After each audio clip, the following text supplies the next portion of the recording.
जय श्री कृष्ण। ओम नमो भगवते वासुदेवाय नमः। आप सुन रहे हैं पौराणिक अमृतवाणी द्वारा प्रसारित महाभारत कथा। कथा को सुनने के लिए चैनल को लाइक शेयर एंड सब्सक्राइब करें। यह आगे की कथा प्रारंभ करते हैं। जपने योग्य मंत्र और सवेरे शाम कीर्तन करने योग्य देवता आदि के मंगलमय नामों का वर्णन और गायत्री जप का फल। युधिष्ठिर ने पूछा, पितामह आप संपूर्ण शास्त्रों के विद्वान हैं, अतः मैं पूछता हूँ कि प्रतिदिन किस स्त्रोत या मंत्र का जप करने से धर्म के महान फल की प्राप्ति होती हो सकती है। यात्रा, गृह प्रवेश या किसी कर्म का आरंभ करते समय अथवा देव यज्ञ में या श्राद्ध के समय किस का जप करने से कर्म की पूर्ति हो जाती है। शांति, पुष्टि, रक्षा, शत्रुनाश तथा भय निवारण करने वाला कौन सा ऐसा जप है जो वेद के समान महत्व रखता है, आप उसे बताने की कृपा करें। भीष्म जी कहते हैं, राजन, महर्षि वेदव्यास का बताया हुआ मंत्र मैं तुम्हें बतला रहा हूँ, एकाग्रचित्त होकर सुनो। सावित्री देवी ने इस मंत्र की सृष्टि की है और यह तत्काल ही पाप से छुटकारा दिलाने वाला है। जो इस मंत्र को सुनता है वह दीर्घजीवी होता है, उसकी सारी इच्छाएं पूरी हो जाती हैं और वह इहलोक और परलोक में भी आनंद भोगता है। प्राचीन काल में क्षत्रिय धर्म का पालन करने वाले और सदा सत्यव्रत आचरण में संलग्न रहने वाले राजर्षिगण इस मंत्र का सदा ही जप किया करते थे। जो राजा इंद्रियों को वश में करके शांतिपूर्वक प्रतिदिन इस मंत्र का पाठ करता है उन्हें सर्वोत्तम संपत्ति प्राप्त होती है। यह मंत्र इस प्रकार है। महान व्रतधारी वशिष्ठ, वेद निधि पराशर, विशाल सर्वरूपधारी अनंत शेषनाग, अक्षय सिद्धिगण, ऋषि वृंद तथा परात्पर देवाधिदेव, वरदाता एवं सहस्त्र मस्तक वाले शिव को और सहस्त्रों नाम धारण करने वाले भगवान जनार्दन को नमस्कार है। अजयपाद, अहिर्बुधन्य, पिनाकी, अपराजित, पितृरूप, त्र्यंबक, महेश्वर, वृषाकपि, शंभु, हवन और ईश्वर, ये 11 रुद्र विख्यात हैं जो तीनों लोकों के स्वामी हैं। वेद के शतरुद्रीय प्रकरण में रुद्र के सैकड़ों नाम बतलाए गए हैं। अंश, भग, मित्र, जलेश्वर, वरुण, धाता, रेमा, जयंत, भास्कर, त्वष्टा, पूषा, इंद्र तथा विष्णु, ये 12 आदित्य कहलाते हैं। ये सब के सब कश्यप के पुत्र हैं। धा, ध्रुव, सोम, सावित्र, अनल, अनिल, प्रत्युष, प्रभास, ये 8 वसु कहे गए हैं। नासत्य और दस्त्र, ये दोनों अश्विनी कुमार के नाम से प्रसिद्ध हैं। इनकी उत्पत्ति भगवान सूर्य के वीर्य से हुई है। ये अश्विनी रूप धारिणी संज्ञा देवी की नाक से प्रकट हुए थे। ये सब मिलाकर 33 देवता हैं। अब मैं जगत के कर्म पर दृष्टि रखने वाले तथा यज्ञ, दान और सुकृत को जानने वाले देवताओं का परिचय देता हूँ। ये देवगण स्वयं अदृश्य रहकर समस्त प्राणियों के शुभाशुभ कर्मों को देखते रहते हैं। इनके नाम हैं मृत्यु, काल, विश्वदेव, मूर्तिमान, पितृगण, इनके सिवा तपस्वी मुनि तथा तप एवं मोक्ष में संलग्न सिद्ध महर्षि भी संपूर्ण जगत पर दृष्टि रखते हैं। ये सब अपना नाम कीर्तन करने वाले मनुष्यों को शुभ फल देते हैं। प्रजापति ब्रह्मा जी ने जिन लोकों की रचना की है उन सब में ये अपने दिव्य तेज से निवास करते हैं तथा शुद्ध भाव से सबके कर्मों का निरीक्षण करते हैं। ये सबके स्वामी हैं। जो मनुष्य शुद्ध भाव से इनका कीर्तन करता है उसे प्रचुर मात्रा में धर्म, अर्थ और काम की प्राप्ति होती है और वह लोकनाथ ब्रह्मा जी के रचे हुए मंगलमय पवित्र लोकों में जाता है। ऊपर बताए हुए 33 देवता संपूर्ण भूतों के स्वामी हैं। इसी प्रकार नंदीश्वर, महाकाय, ग्रामणी, वृषध्वज संपूर्ण लोकों के स्वामी, गणेश, विनायक, सौम्यगण, रुद्रगण, योगगण, भूतगण, नक्षत्र, नदियाँ, आकाश, पक्षीराज, गरुड़, पृथ्वी पर तब से सिद्ध हुए महात्मा, स्थावर, जंगम, हिमालय, समस्त पर्वत, चारों समुद्र, भगवान शंकर के तुल्य पराक्रम वाले उनके अनुचरणगण, विष्णु, जिष्णु, स्कंद, अंबिका, इन सबके नामों का शुद्ध भाव से कीर्तन करने वाले मनुष्य के सब पाप नष्ट हो जाते हैं। अब श्रेष्ठ महर्षियों के नाम बता रहा हूँ।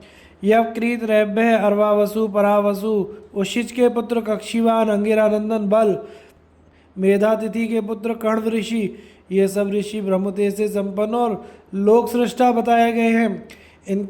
इनका तेज रुद्र, अग्नि और वसुओं के समान है। ये पृथ्वी पर शुभ कर्म करके अब स्वर्ग में देवताओं के साथ आनंद पूर्वक रहते हैं और शुभ फल का उपभोग करते हैं। ये सातों महर्षि महेंद्र के गुरु ऋत्विज हैं और पूर्व दिशा में निवास करते हैं। जो पुरुष शुद्ध चित्त से इनका नाम लेता है वह इंद्रलोक में प्रतिष्ठित होता है। उन्मुच, प्रमुच, स्वत्यात्रेय, दृढ़व्य, ऊर्ध्वबाहु, तृण, सोमांगिरा और मित्रा, वरुण के पुत्र महाप्रतापी अगस्त्य मुनि, ये 7 धर्मराज यम के ऋत्विज हैं। दक्षिण दिशा में निवास करते हैं। दृढ़, ऋतयु, परिव्याद, एकत, द्वित, त्रित और तथा अत्रि के पुत्र सारस्वत मुनि, ये 7 वरुण के ऋत्विज हैं और पश्चिम दिशा में इनका निवास है। अत्रि, भगवान वशिष्ठ, महर्षि कश्यप, गौतम, भारद्वाज, विश्वामित्र, ऋषिक नंदन, जमदग्नि, ये 7 उत्तर दिशा में रहने वाले और कुबेर के गुरु ऋत्विज हैं। इनके सिवा 7 महर्षि और हैं जो संपूर्ण दिशाओं में निवास करते हैं। वे जगत को उत्पन्न करने वाले हैं। उपयुक्त महर्षियों का यदि नाम लिया जाए तो वे मनुष्यों की कीर्ति बढ़ाते हैं, उनका कल्याण करते हैं। धर्म, काम, काल, वसु, वासुकी, अनंत, कपिल, ये 7 पृथ्वी को धारण करने वाले हैं। ये महात्मा इस जगत में शांति और कल्याण का विस्तार करने वाले दिशाओं के पालक कहलाते हैं। ये जिस जिस दिशा में निवास करें उसी दिशा की ओर मुंह करके इनकी शरण लेनी चाहिए। संपूर्ण भूतों के सृष्टा और लोक पावन बताए गए हैं। संवर्त, मेरु, सावण, मार्कंडे, सांख्य, योग, नारद और महर्षि दुर्वासा, ये 7 ऋषि अत्यंत तपस्वी, जितेंद्रिय और त्रिभुवन में विख्यात हैं। इन सब ऋषियों के अतिरिक्त बहुत से महर्षि रुद्र के समान प्रभावशाली और ब्रह्मलोक के निवासी हैं। इनका कीर्तन करने से मनुष्य के धर्म, अर्थ और काम की सिद्धि होती है। पूर्व काल में यह पृथ्वी जिनकी पुत्री हुई थी वे नंदन महाराज पृथु के नाम और गुणों के कीर्तन करना चाहिए, जिन्होंने सूर्य वंश में जन्म लेकर इंद्र के समान पराक्रम दिखलाया था, जो इला के गर्भ से उत्पन्न और बुद्ध के प्रिय पुत्र थे। उन त्रिलोक विख्यात राजा पुरुवा का भी नाम लेना चाहिए। इसी प्रकार त्रिभुवन में प्रसिद्ध वीर भरत का और जिन्होंने सतयुग में विश्वजित यज्ञ का अनुष्ठान किया था, उन तपस्वी राजा रंतिदेव के नाम का भी कीर्तन करना चाहिए। परम कांतिमान राजर्षि श्वेत गंगाजल द्वारा सगर पुत्रों का उद्धार करने वाले महाराज भगीरथ का नाम भी स्मरण करने योग्य है। ये सभी राजा अग्नि के समान तेजस्वी, महान, धीर और अपनी कीर्ति को बढ़ाने वाले थे। इन सब का कीर्तन करना चाहिए। श्रुतियों के आधारभूत पर ब्रह्म परमात्मा का कीर्तन संपूर्ण प्राणियों के लिए मंगलमय है। मनुष्य को प्रतिदिन सवेरे और शाम के समय भगवत कीर्तन के साथ ही उपयुक्त देवताओं, ऋषियों और राजाओं का भी नाम लेना चाहिए। ये देवता ही जगत की रक्षा करते, पानी बरसाते, प्रकाश और हवा देते तथा प्रजा की सृष्टि करते हैं। ये ही विघ्नों के राजा, विनायक, श्रेष्ठ, दक्ष, क्षमाशील और जितेंद्रिय हैं। ये महात्मा सबके पाप और पुण्यों के साक्षी हैं। इनका नाम लेने पर ये मनुष्यों के अमंगल का नाश करते हैं। जो सवेरे उठकर इनके नाम और गुणों का उच्चारण करता है उसको शुभ कर्मों का भोग प्राप्त होता है। प्रतिदिन इन देवताओं का कीर्तन करने से मनुष्यों के दुस्वप्न नष्ट हो जाते हैं और वे सब पापों से छुटकारा पा जाते हैं। जो द्विज प्रत्येक दीक्षा के समय नियम पूर्वक रहकर इन पवित्र नामों का पाठ करता है, वह न्यायवान, आत्मनिष्ठ, क्षमाशील, जितेंद्रिय और दोष दृष्टि से रहित होता है। रोग व्याधि से ग्रस्त मनुष्य इसका पाठ करने पर पाप मुक्त एवं निरोग हो जाता है। जो अपने घर के भीतर इन नामों का पाठ करता है उसके कुल का कल्याण होता है। दूसरे गांव की यात्रा करते समय जो इस नामावली का पाठ करता है उसका मार्ग सकुशल हो जाता है।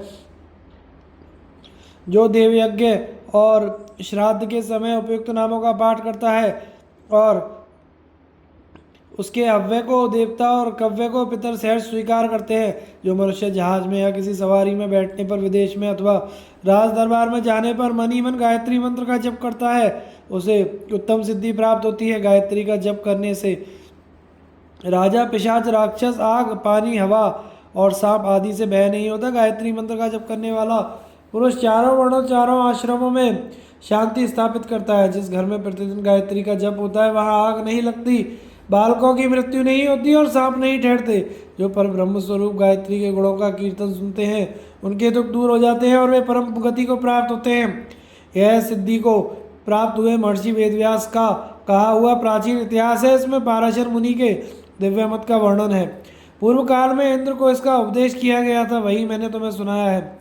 सावित्री मंत्र सत्य सनातन ब्रह्म रूप है। यह संपूर्ण भूतों का हृदय और सनातन श्रुति है। चंद्र, सूर्य, रघु और पुरु के वंश में उत्पन्न हुए सभी राजा पवित्र भाव से प्रतिदिन गायत्री मंत्र का जप करते थे। गायत्री संसार के प्राणियों की परम गति है।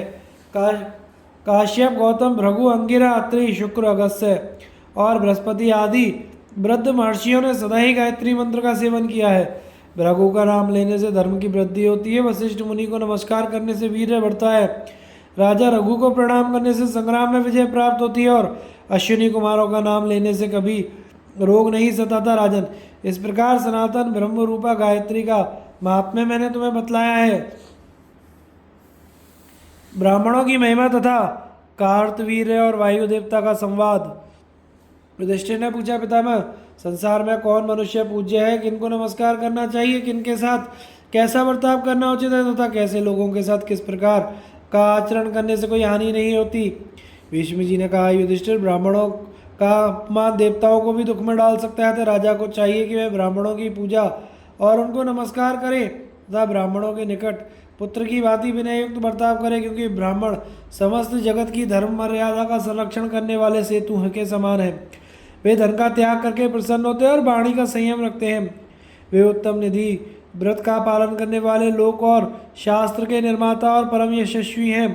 तपस्या उनका धन और वाणी उनका महान बल है। वे धर्मों के कारण धर्मज्ञ, सूक्ष्मदर्शी, धर्म की इच्छा रखने वाले, पुण्य कर्मों द्वारा धर्म में स्थित रहने वाले और धर्म के सेतु हैं। उन्हीं का आश्रय लेकर 4 प्रकार की प्रजा जीवन धारण करती है। ब्राह्मण ही सबके पथ प्रदर्शक, नेता, यज्ञ का भार वहन करने वाले और सनातन हैं। वे देवता, पितर और अतिथियों के मुख तथा हव्य कव्य में प्रथम भोजन के अधिकारी हैं। ब्राह्मण सबको उपदेश देने वाले हैं। वेद ही उनका धन है। वे शास्त्र ज्ञान में कुशल, मोक्ष धर्म के ज्ञाता, सब जीवों की गति को जानने वाले और आध्यात्म तत्व का चिंतन करने वाले हैं। उन्हें आदि, मध्य और अवसान का ज्ञान होता है। उनके संशय दूर हो गए होते हैं। वे ऊंच नीच या भूत भविष्य के ज्ञाता और परम गति को जानने वाले हैं। इस प्रकार के बंधनों से मुक्त और निष्पाप हैं। उनके चित्त पर द्वंद्वों का प्रभाव नहीं पड़ता। वे सब प्रकार के परिग्रह का त्याग करने वाले और सम्मान पाने के योग्य हैं। ज्ञानी महात्मा उन्हें सदा ही आदर देते रहते हैं कि वे चंदन और मल की कीचड़ में, भोजन और उपवास में तथा रेशमी वस्त्र और मृगशाला में समान दृष्टि रखते हैं। वे चाहे तो बहुत दिनों तक बिना भोजन किए रह सकते हैं। अपनी इंद्रियों को वश में रखकर स्वाध्याय करते हुए शरीर को सुखा सकते हैं। जो देवता नहीं है उसको देवता बना सकते हैं। वे यदि वे कोप में आ जाएं तो देवताओं को भी देवत्व से भ्रष्ट कर सकते हैं। दूसरे दूसरे लोक और लोकपालों की रचना कर सकते हैं। उन्हीं महात्माओं के शाप से समुद्र का पानी पीने योग्य नहीं रहा। उनकी क्रोधाग्नि दंडकारण्य में आज तक शांत नहीं हुई। वे देवताओं के भी देवता, कारण के भी कारण और प्रमाण के भी प्रमाण है। भला कौन मनुष्य बुद्धिमान होकर भी उन ब्राह्मणों का अपमान करेगा। ब्राह्मणों में कोई बूढ़े हों या बालक, सभी सम्मान के योग्य हैं। ब्राह्मण लोग आपस में तप और विद्या की अधिकता देखकर एक दूसरे का सम्मान करते हैं।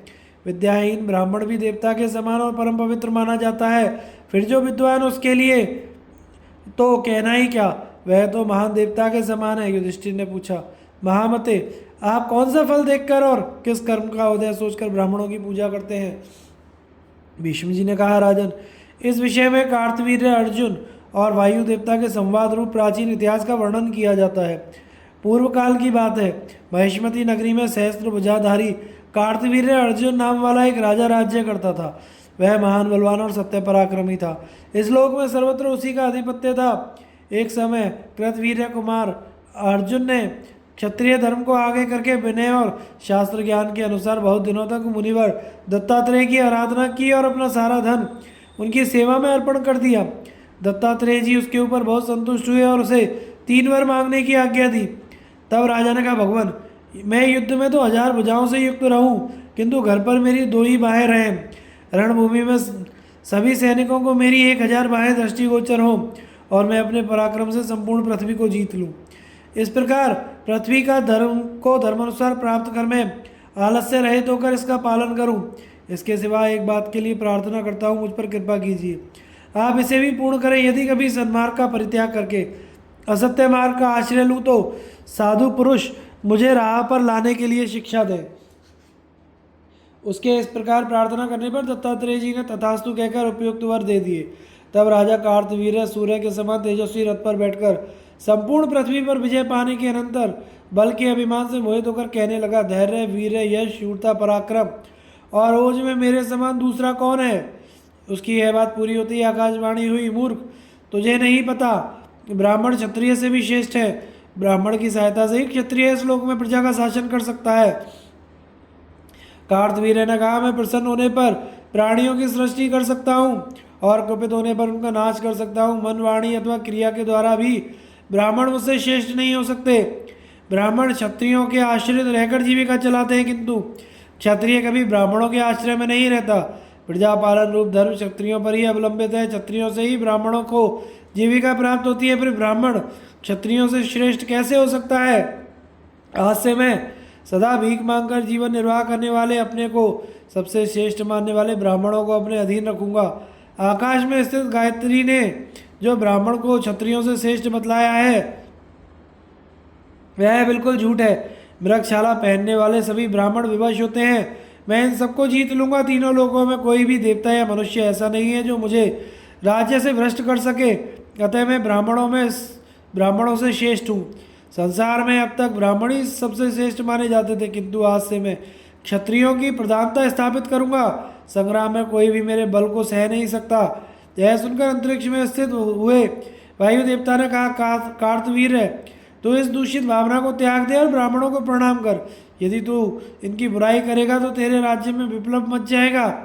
ब्राह्मण महान शक्तिशाली होते हैं। यदि तू उनके उत्साह में बाधा डालेगा तो वे तुझे नष्ट कर देंगे अथवा राज्य से बाहर निकाल देंगे। यह बात सुनकर कार्तवीर्य ने पूछा, महानुभाव आप कौन हैं? उत्तर मिला, मैं देवताओं का दूत वायु हूँ और तुम्हें हित की बात बता रहा हूँ। कार्तवीर्य ने कहा, वायुदेव, ऐसी बात कहकर आपने ब्राह्मणों के प्रति भक्ति और अनुराग का परिचय दिया है। अच्छा, आपकी जानकारी में यदि कोई पृथ्वी, वायु, जल, अग्नि, सूर्य और आकाश के समान श्रेष्ठ ब्राह्मण हो तो उसे बताइए। वायु ने कहा, मूर्ख, मैं महात्मा ब्राह्मणों के कतिपय गुणों का वर्णन करता हूँ, सुन। तूने पृथ्वी, जल और अग्नि आदि जिन लोगों के नाम लिया है उन सबकी अपेक्षा ब्राह्मण श्रेष्ठ है।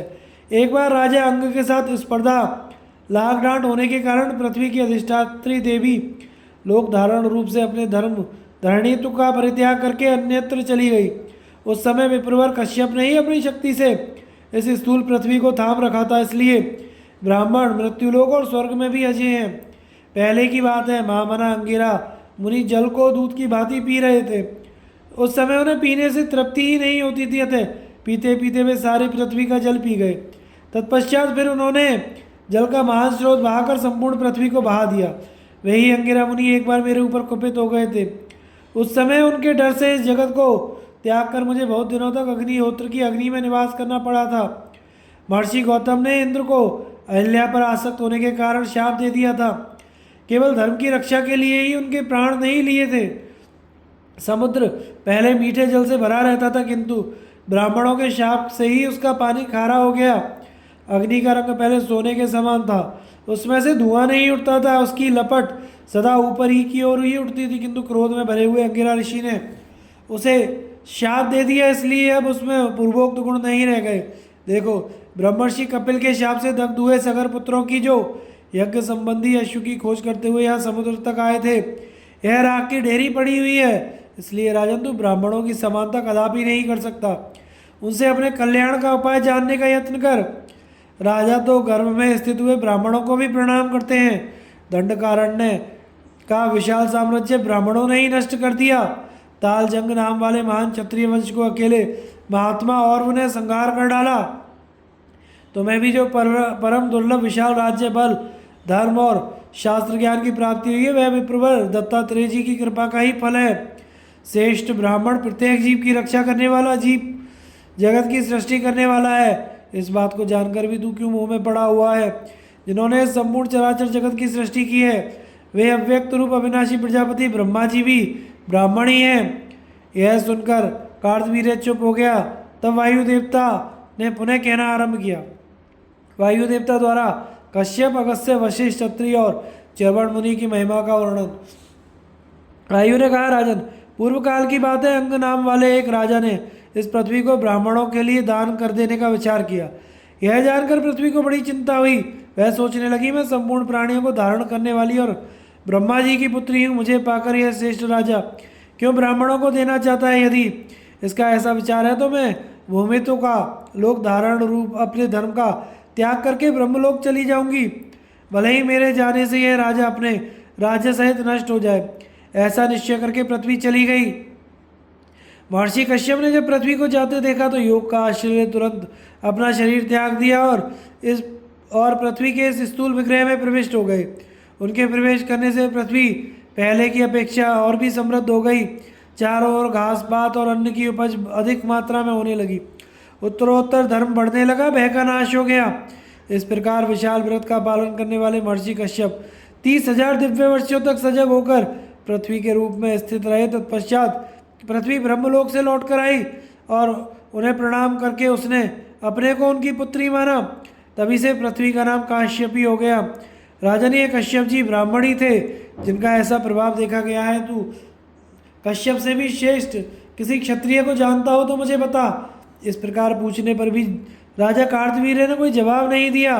तब वायु देवता फिर कहने लगे, राजन, अब तो ब्रह्मर्षि अगस्त्य का महात्म्य श्रवण कर प्राचीन का समय में असुरों ने देवताओं को परास्त करके उनका उत्साह नष्ट कर दिया। उन्होंने देवताओं का यज्ञ, पितरों का श्राद्ध, मनुष्यों का कर्मानुष्ठान लुप्त कर दिया। तब अपने ऐश्वर्य से भ्रष्ट हुए देवता लोग पृथ्वी पर मारे मारे फिरने लगे। घूमते घूमते एक दिन उन्होंने महान व्रत का पालन करने वाले अत्यंत तेजस्वी अगस्त्य जी का दर्शन हुआ। देवताओं ने उन्हें प्रणाम करके कहा, मुनिश्रेष्ठ, दानवों ने हमें युद्ध में हराकर हमारा ऐश्वर्य छीन लिया। आप इस महान भय से हमारी रक्षा कीजिए। देवताओं के इस प्रकार कहने पर तेजस्वी महर्षि अगस्त्य को दैत्यों के प्रति बड़ा क्रोध हुआ। वे प्रलयकालीन अग्नि के समान प्रज्वलित हो उठे। उनके शरीर से निकलती हुई उद्दीप्त किरणों की ज्वाला से सहस्त्रों दानव भस्म होकर आकाश से पृथ्वी पर गिरने लगे। तब दैत्यगण दोनों लोकों का परित्याग करके दक्षिण दिशा की ओर भाग गए। उस समय राजा बलि पृथ्वी पर आकर अश्वमेघ यज्ञ कर रहे थे। जो दैत्य उनके साथ पृथ्वी पर थे और जो पाताल में रह गए थे वे ही दग्ध होने से बचे। इस प्रकार अगस्त्य के तेज से स्वर्गवासी दैत्यों के दग्ध हो जाने पर देवताओं का भय दूर हुआ और वे पुनः अपने अपने लोकों में चले गए। कार्तवीर्य, ऐसा प्रभावशाली अगस्त्य मुनि की कथा मैंने तुझे सुनाई है। तो उनसे भी श्रेष्ठ किसी क्षत्रिय को जानता हो तो बता। यह सुनकर भी कार्तवीर्य मौन ही रहा। तब वायु ने पुनः कहना आरंभ किया, राजन, अब तू परम यशस्वी वशिष्ठ मुनि की एक महान कर्म की कथा का श्रवण कर। एक समय देवताओं ने मानसरोवर के तट पर यज्ञ आरंभ किया। उस सरोवर के पास पर्वत के समान आकार वाले बहुत से दानव रहते थे जो खली नाम से प्रसिद्ध थे। उन्होंने देवताओं को जब यज्ञ करते देखा तो उन सबको मार डालने का विचार किया। फिर तो दोनों दलों में युद्ध छिड़ गया।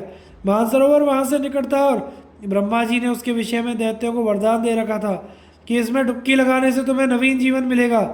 अतः उस समय दानवों में से जो हताहत होते उन्हें दूसरे दानव मानसरोवर में फेंक देते। वे उसके जल में डुबकी लगाते ही जी उठते और फिर सरोवर के जल से 100 योजन ऊंचे उछालते और हाथ में भयंकर पर्वत, परेग और वृक्ष लिए देवताओं पर टूट पड़ते। उन दानवों की संख्या 10,000 थी। जब उन्होंने देवताओं को अच्छी तरह पीड़ित किया तो वे भागकर इंद्र की शरण में गए। इंद्र को भी उन दैत्यों से भिड़कर क्लेश उठाना पड़ा। अतः वे वशिष्ठ जी की शरण में गए। भगवान वशिष्ठ बड़े दयालु थे। देवताओं को दुखी जानकर उन्होंने उन्हें अभयदान दे दिया और उन खली नाम वाले समस्त दानवों को अपने तेज से अनायास ही भस्म कर डाला। फिर वे महामुनि कैलाश मार्ग से बहती हुई गंगा नदी को मानसरोवर में ले आए और गंगा जी ने वहां आते ही उस सरोवर का बांध तोड़ डाला। उससे जो स्रोत बहकर निकला वही सरयू नदी के नाम से प्रसिद्ध हुआ। जिस स्थान पर खली नाम के दानव मारे गए उसे आज भी खलिन नाम से पुकारा जाता है। इस प्रकार महामुनि वशिष्ठ ने इंद्र सहित संपूर्ण देवताओं की रक्षा की और ब्रह्मा जी से वरदान पाए हुए दैत्यों को भी नष्ट कर दिया। यह वशिष्ठ जी के कर्म का वर्णन किया गया है। कार्तवीर्य, यदि इनसे बड़ा भी कोई क्षत्रिय हो तो बता। वायु देवता के इस प्रकार कहने पर कार्तवीर्य अर्जुन चुप ही रहा। तब वायु ने फिर से कहा, राजन, अब तू महात्मा अत्रि के अलौकिक कर्म की कथा सुन। एक बार देवता और दानवों में युद्ध हुआ। उनमें राहु ने सूर्य चंद्रमा को बाण मारकर घायल कर दिया। इससे उनके तेज शांत पड़ गया और वहाँ घोर अंधकार छा गया। फिर तो अंधेरे में सूचना पड़ने के कारण देवता लोग दानवों के हाथ से मारे जाने लगे। उन महाबली असुरों के प्रहार से आहत होने के कारण देवताओं की प्राण शक्ति क्षीण हो गई और वे भागकर तपस्या में संलग्न हुए विप्रवर अत्रि मुनि के पास पहुँचे। वहाँ जाकर उन्होंने इंद्रियों पर विजय प्राप्त करने वाले उन महर्षियों से कहा, प्रभु, असुरों ने चंद्रमा और सूर्य को अपने बाणों से बींध डाला है और अब घोर अंधकार छा जाने के कारण हम भी शत्रुओं के हाथ से मारे जा रहे हैं। हमें तनिक भी शांति नहीं मिलती। आप कृपा करके इस भय से हमारी रक्षा कीजिए। अत्रि ने कहा, मैं किस प्रकार आप लोगों की रक्षा करूं? देवता बोले, आप अंधकार को नष्ट करने वाले चंद्रमा और सूर्य का रूप धारण कीजिए और हमारे शत्रुओं का नाश कर डालिए। उनसे ऐसा कहने पर अत्रि ने अंधकार दूर करने वाले चंद्रमा का रूप धारण किया और देवताओं की ओर शांत भाव से देखा। उस समय चंद्रमा और सूर्य की प्रभा मंद देखकर अत्रि ने अपनी तपस्या से प्रकाश फैलाया और संपूर्ण जगत को अंधकार शून्य एवं आलोकित कर दिया। उन्होंने अपने तेज से ही देवताओं के शत्रुओं को परास्त किया और उन महान असुरों की को अत्रि के तेज से दग्ध होते देखकर देवताओं ने भी पराक्रम करके उन्हें मार डाला। इस प्रकार अत्रि ने सूर्य को तेजस्वी बनाया, देवताओं का उद्धार किया और असुरों को नष्ट कर दिया। अत्रि मुनि गायत्री का जप करने वाले, मृग छाला पहनने वाले और फलाहार करके रहने वाले तेजस्वी ब्राह्मण थे। उन्होंने जो सामर्थ्य दिखलाया और जैसा महान कर्म किया उस पर तू दृष्टि डाल और बता, उनसे विशेष कोई क्षत्रिय है? यह सुनकर कार्तवीर्य ने कोई उत्तर नहीं दिया। तब वायु देवता कहने लगे, राजन अब महात्मा च्यवन के किए हुए महान कर्म का श्रवण कर। पूर्व काल में च्यवन मुनि ने अश्विनी कुमारों को सोमपान कराने की प्रतिज्ञा करके इंद्र से कहा, देवराज आप दोनों अश्विनी कुमारों को देवताओं के साथ सोमपान में सम्मिलित कीजिए। इंद्र बोले, विप्रवर अश्विनी कुमार हम लोगों में निंदे माने गए हैं, फिर वे सोम पाने के अधिकारी कैसे हो सकते हैं? वे देवताओं के सम्मान पात्र नहीं आते, उनके लिए इस तरह की बात ना कीजिए। हम लोग अश्विनी कुमारों के साथ सोमपान करना नहीं चाहते। इसके सिवा जिस काम के लिए आप आज्ञा देंगे मैं उसे पूर्ण करूंगा। च्यवन ने कहा, देवराज अश्विनी कुमार भी सूर्य के पुत्र होने के कारण देवता ही हैं, अतः वे आप सब लोगों के साथ सोमपान के अवश्य अधिकारी हैं। सब देवता मेरी बात मान लें, ऐसा करने में ही आप लोगों की भलाई है, अन्यथा इसका परिणाम अच्छा ना होगा। इंद्र बोले, दुष्येष्ठ मैं तो अश्विनी कुमारों के साथ सोमपान नहीं करूंगा। च्यवन ने कहा, इंद्र यदि तुम सीधी तरह मेरी बात नहीं मानोगे तो यज्ञ में तुम्हारा अभिमान चूर्ण करके मैं जबरदस्ती उनके साथ तुम्हें सोमपान कराऊंगा।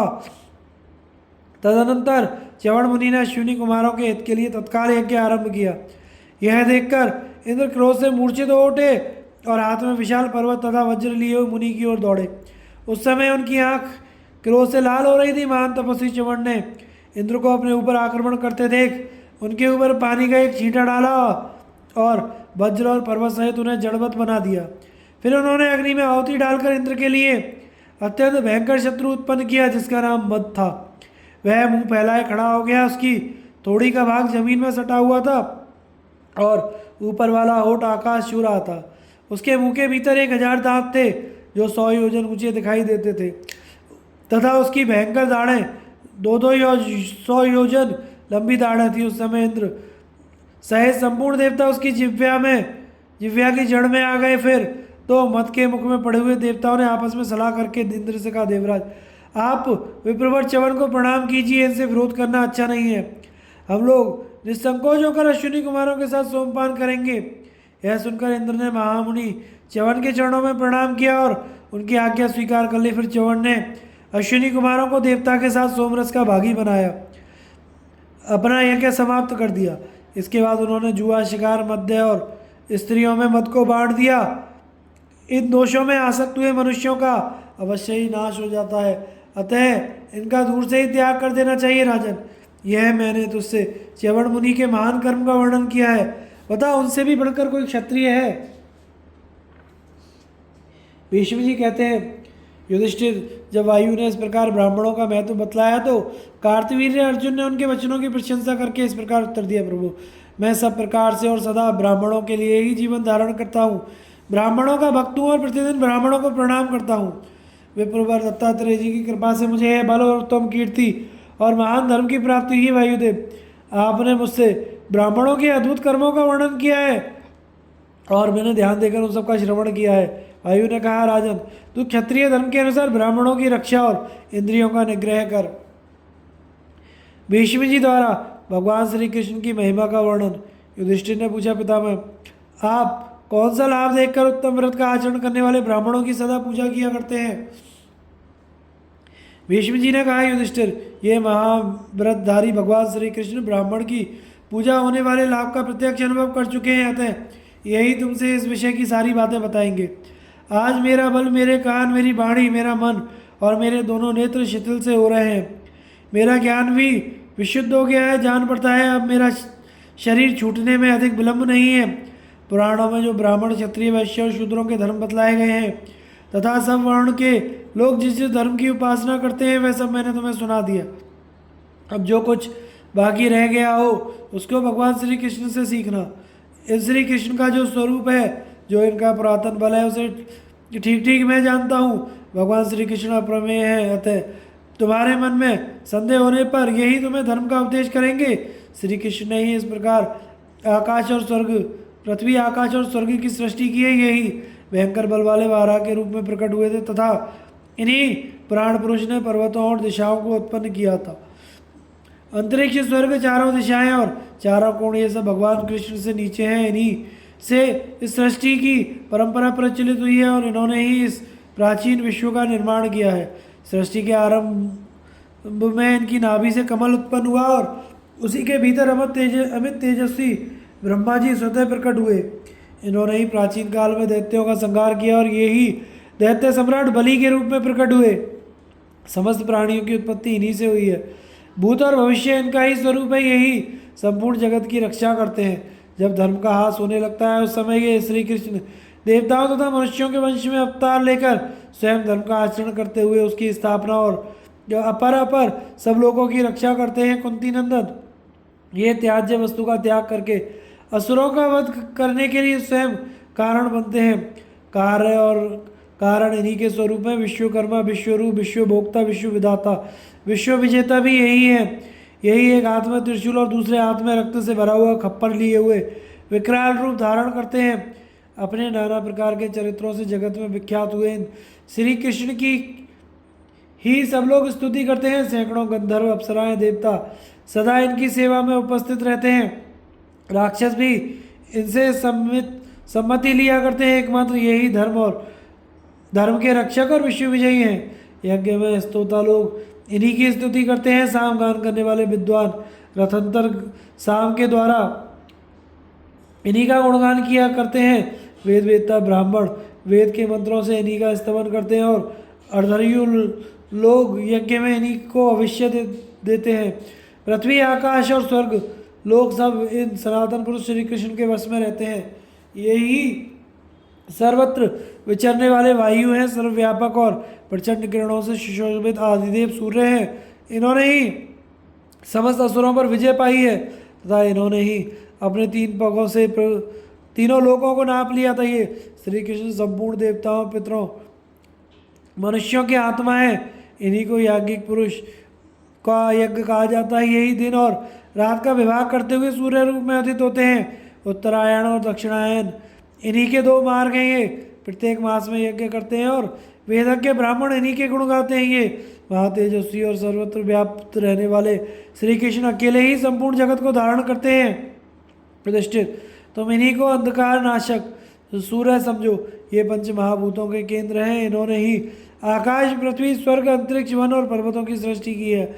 ये इंद्रियों के नियंता और अत्यंत प्रज्वलित अग्नि के समान तेजस्वी हैं। बड़े बड़े यज्ञों में विप्रों द्वारा ऋग्वेद की सहस्त्रों पुरातन ऋचाओं से एकमात्र इन्हीं की स्तुति की जाती है।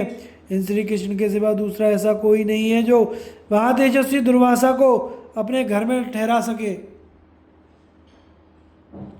इनको ही अद्वितीय पुरातन ऋषि कहते हैं। ये विश्व के रचयिता हैं और अपने ही रूप से अनेकों पदार्थों को उत्पन्न करते रहते हैं। ये देवताओं के देवता होकर भी वेदों का अध्ययन और प्राचीन विधियों का पालन करते हैं। लौकिक और वैदिक कर्म का जो फल है वे सब श्री कृष्ण ही है। यही संपूर्ण लोकों की शुक्ल ज्योति है तथा तीनों लोक, तीनों लोकपाल, त्रिविध अग्नि, तीनों व्याहतियों तथा संपूर्ण देवता के भी ये देवकी नंदन श्री कृष्ण ही है। संवत्सर, ऋतु, पक्ष, दिन रात, कला, काष्ठा, मात्रा, मुहूर्त, लब और क्षण, इन सबको श्री कृष्ण का ही रूप समझो। चंद्रमा, सूर्य, ग्रह, नक्षत्र, तारा, अमावस्या, पूर्णिमा, नक्षत्र, योग और ऋतु, इन सब की उत्पत्ति श्री कृष्ण से ही हुई है। रुद्र, आदित्य, वसु, अश्विनी कुमार, साध्य, विश्वदेव, मरुदगण, प्रजापति, देव माता, अदिति और सप्तऋषि भी कृष्ण से ही प्रकट हुए हैं। ये विश्वरूप श्री कृष्ण ही वायु का रूप धारण करके संसार को चेष्टा प्रदान करते, अग्नि रूप होकर सबको भस्म करते, जल का रूप धारण करके जगत को डुबोते और ब्रह्मा होकर संपूर्ण विश्व की सृष्टि करते हैं। ये स्वयं वेद्य स्वरूप होकर भी वेद वेद्य तत्व को जानने का प्रयत्न करते हैं। विधि रूप होकर भी वेद कर्मों का आश्रय लेते हैं। यही धर्म, वेद और बल को विषय करने वाले हैं। तुम समस्त चराचर जगत को श्री कृष्ण का ही स्वरूप समझो। ये परम ज्योतिर्मय सूर्य का रूप धारण करके पूर्व दिशा में प्रकट होते हैं, जिनकी प्रभा से संपूर्ण विश्व आलोकित हो उठता है। ये समस्त प्राणियों की उत्पत्ति के स्थान हैं।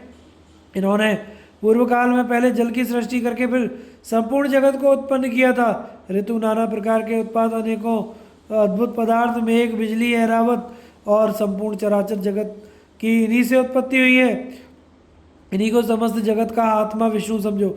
ये विश्व के आवास स्थान और निर्गुण हैं। इन्हीं इसको वासुदेव, संकर्षण, प्रद्युम्न और अनिरुद्ध कहते हैं। ये आत्मयोनि परमात्मा सबको अपने ज्ञान के अपने अधीन रखते हैं। इन्होंने ही विश्व को उत्पन्न किया है और ये ही आत्मशक्ति से सबको जीवन प्रदान करते हैं। देवता, असुर, मनुष्य लोग, ऋषि, पितर, प्रजा और संपूर्ण प्राणियों को इन्हीं से जीवन मिलता है। यही सदा सर्व संपूर्ण भूतों की सृष्टि तथा पालन करते हैं। शुभ, अशुभ और स्थावर जंगम रूप यह जगत श्री कृष्ण से ही उत्पन्न हुआ है। भूत, भविष्य और वर्तमान सब श्री कृष्ण का ही स्वरूप है। प्राणियों का अंतकाल आने पर साक्षात श्री कृष्ण ही मृत्यु रूप बन जाते हैं। ये धर्म के सनातन रक्षक हैं। जो बात बीत चुकी तथा जिसका भी पता नहीं है, उन सबके कारण श्री कृष्ण ही है। तीनों लोकों में जो कुछ है वह सब श्री कृष्ण का ही स्वरूप है। श्री कृष्ण से भिन्न कोई वस्तु नहीं है, ऐसा सोचना अपनी बुद्धि के अपनी विपरीत बुद्धि का परिचय देना है। भगवान श्री कृष्ण की ऐसी ही महिमा है, बल्कि इससे भी अधिक प्रभावशाली हैं। ये परम पुरुष नारायण और विकार रहते हैं। ये ही स्थावर जंगम रूप जगत के आदि, मध्य और अंत हैं। संसार में जन्म लेने वाले प्राणियों के कारण भी यही है। इन्हीं को अविनाशी परमात्मा कहते हैं। श्री कृष्ण द्वारा ब्राह्मणों की महिमा तथा भगवान शंकर का महात्म्य का वर्णन। युधिष्ठिर ने पूछा, मधुसूदन, ब्राह्मण की पूजा करने से क्या फल मिलता है, इसका आप ही वर्णन कीजिए, क्योंकि आप इस विषय को अच्छी तरह जानते हैं और पितामह भी आपको इस विषय का ज्ञाता मानते हैं। श्री कृष्ण ने कहा, राजन, मैं ब्राह्मणों के गुणों का यथार्थ रूप से वर्णन करता हूँ, आप ध्यान देकर सुनिए। एक दिन की बात है, ब्राह्मणों ने मेरे पुत्र प्रद्युम्न को कुपित कर दिया। उस वक्त मैं द्वारका में ही था। प्रद्युम्न ने मुझसे आकर पूछा, पिताजी, ब्राह्मणों की पूजा करने से क्या फल होता है, वे इस लोक और परलोक में क्यों ईश्वर माने जाते हैं? इस विषय में मुझे बड़ा संदेह है, अतः आप इसका स्पष्ट रूप से वर्णन कीजिए। प्रद्युम्न ने कहा कि ऐसा कहने पर मैंने उसको जो उत्तर दिया उसे आप एकाग्रचित होकर सुनिए। मैंने कहा, रुक्मिणी नंदन, ब्राह्मणों के राजा चंद्रमा हैं, इसलिए ये इहलोक और परलोक में भी सुख और दुख देने में असमर्थ होते हैं। ब्राह्मणों में शांत भाव की प्रधानता होती है, इसमें तनिक भी अन्यथा विचार करने की आवश्यकता नहीं है। ब्राह्मणों की पूजा से आयु, कीर्ति, यश और बल की वृद्धि होती है। संपूर्ण लोक और लोकेश्वर ब्राह्मणों की पूजा करते हैं। धर्म, अर्थ और काम की सिद्धि के लिए, मोक्ष की प्राप्ति के लिए, यश, लक्ष्मी तथा आरोग्य की उपलब्धि के लिए एवं देवता और पितरों की पूजा के समय ब्राह्मणों को संतुष्ट करना हम लोगों के लिए बहुत आवश्यक है। ऐसी दशा में मैं उनका आदर क्यों ना करूं? ब्राह्मण इस लोक में तथा परलोक में भी महान माने गए हैं। वे सब कुछ प्रत्यक्ष देखते हैं।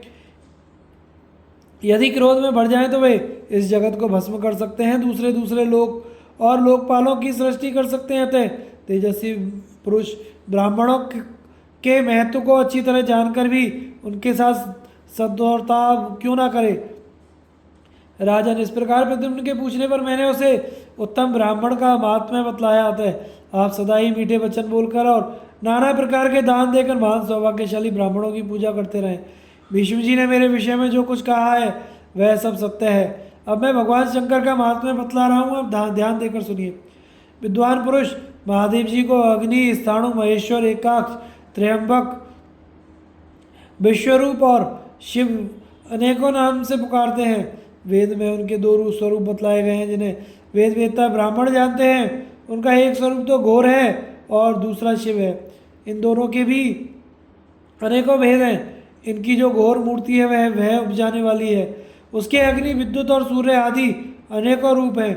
इससे भिन्न जो शिव नाम वाली मूर्ति है वह परम शांत और मंगलमयी है। उसके धर्म, जल और चंद्रमा आदि कई रूप हैं। महादेव जी के आधे शरीर को अग्नि और आधे को सोम कहते हैं। उनकी शिव मूर्ति ब्रह्मचर्य का पालन करती है और जो अत्यंत घोर मूर्ति है वह जगत का संहार करती है। उनमें महत्व और ईश्वर होने के कारण वे महेश्वर कहलाते हैं। वे सबको दग्ध करने वाले अत्यंत तीक्ष्ण, उग्र, प्रतापी हैं। इसी से उन्हें रुद्र कहते हैं। वे देवताओं में महान हैं और इस महान विश्व की रक्षा करते हैं, इसलिए महादेव कहलाते हैं। सब प्रकार के कर्मों द्वारा सदा सब लोगों की उन्नति करते हैं और सबका कल्याण चाहते हैं, इसलिए उनका नाम शिव है। वे ऊर्ध्व भाग में स्थित रहकर देहधारियों के प्राणों का नाश करते हैं और सदा स्थिर रहते हैं। इसी कारण उन्हें स्थाणु कहा गया है। भूत, भविष्य और वर्तमान काल में स्थावर और जंगमों में आकार में उनके अनेकों रूप प्रकट होते हैं, इसलिए वे बहुरूप कहलाते हैं। उनमें संपूर्ण देवताओं का निवास है, इससे उनको विश्वरूप कहते हैं। उनके नेत्र से तेज प्रकट होता है और उनके नेत्रों का अंत नहीं है, इसलिए वे सहस्त्राक्ष, अजिताक्ष और सर्वतोअक्षिमय कहलाते हैं।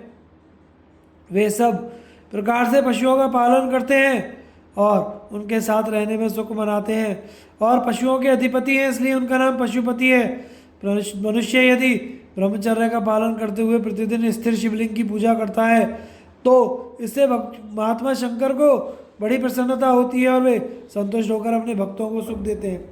भगवान शंकर ही अग्नि रूप से शव को दग्ध करते हैं और शमशान भूमि में निवास करते हैं। जो लोग वहाँ उनकी पूजा करते हैं उन्हें वीरों को प्राप्त होने वाले उत्तम लोग मिलते हैं। वे प्राणियों के शरीर में रहने वाले और उनकी मृत्यु रूप हैं तथा वे ही प्राण, अपान आदि वायु के रूप से देह के भीतर निवास करते हैं। उनके अनेकों भयंकर एवं उद्दीप्त रूप हैं जिनकी जगत में पूजा होती है। विद्वान ब्राह्मण ही उन सब रूपों को जानते हैं। उनकी महत्ता, व्यापकता तथा दिव्य कर्मों के अनुसार देवताओं में उनके बहुत से यथार्थ नाम प्रचलित हैं। वेद के शत्रुद्रीय प्रकरण में उनके सैकड़ों उत्तम नाम हैं जिन्हें वेदवेत्ता ब्राह्मण जानते हैं। महर्षि व्यास ने भी उनका स्तवन किया है। ये संपूर्ण लोगों को अभीष्ट वस्तु प्रदान करते हैं। यह महान विश्व उन्हीं का स्वरूप बताया गया है। ब्राह्मण और ऋषि उन्हें सबसे ज्येष्ठ कहते हैं। वे देवताओं में प्रधान हैं। उन्होंने अपने मुख से अग्नि को उत्पन्न किया है। वे नाना प्रकार की ग्रह बाधाओं से ग्रस्त प्राणियों को दुख से छुटकारा दिलाते हैं। पुण्य आत्मा और शरणागत वत्सल तो वे इतने हैं कि शरण में आए हुए किसी भी प्राणी का त्याग नहीं करते। वे ही मनुष्यों को आयु, आरोग्य, ऐश्वर्य, धन और संपूर्ण कामनाएं प्रदान करते हैं और वे ही उन्हें पुनः छीन लेते हैं। इंद्र आदि देवताओं के पास उन्हीं का दिया हुआ ऐश्वर्य है। तीनों लोगों के शुभाशुभ पर उनकी सदा ही दृष्टि रहती है। समस्त कामनाओं के अधीश्वर होने के कारण उन्हें ईश्वर कहते हैं और महान लोगों के ईश्वर होने से ही उनका नाम महेश्वर हुआ है। धर्म के विषय में आगम प्रमाण की श्रेष्ठता, धर्म धर्म के फल, सज्जन दुर्जनों के लक्षण और शिष्टाचार का वर्णन।